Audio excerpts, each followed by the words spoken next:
झारखंड रे सुरक्षाकर्मी को बड़ सफलता एनकाउंटर टलिला जड़े हार्डकोर माओवादी लातेहार रे सुरक्षाकर्मी गुड़ी रे हार्डकोर माओवादी मनीष यादव निहत होइछे।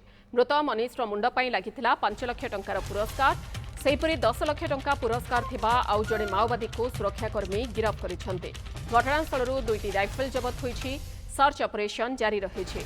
डीआईजी नीलेश कुमार कहिसंती जे गोपालगंज एवं सिवान रे मनीष यादव को विरोध में हत्या एवं डकायती भली 10 रु अधिक मामला रहिथिला जी बिहार एवं यूपी रे अपराधिक घटना घटाइथिला।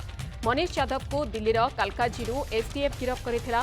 साकेत कोर्ट रे हाजर कराजिबा परे ताकू गोपालगंज कोर्ट को हाजर पई अणा जाउथिला। यूपीर देवरियारू पुलिस टीम गोपालगंज रे प्रवेश करबा मात्रे मनीष यादव एसटीएफ जवान रोशन कुमार को पिस्तल छड़ाई नहीं तांको ऊपर को गुली चलाइथिले।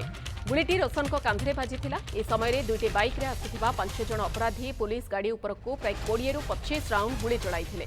पालटा जवाब रे एसटीएफ मध्य 7 रु 8 राउंड गुली चलाइथिला। ए गुली विनिमय समय रे मनीष यादव मृत्यु होइछे। सेमानक ठारू एक पिस्तल उद्धार करा जाइछि किंतु अपराधी माने फसी पळाइछन्ते।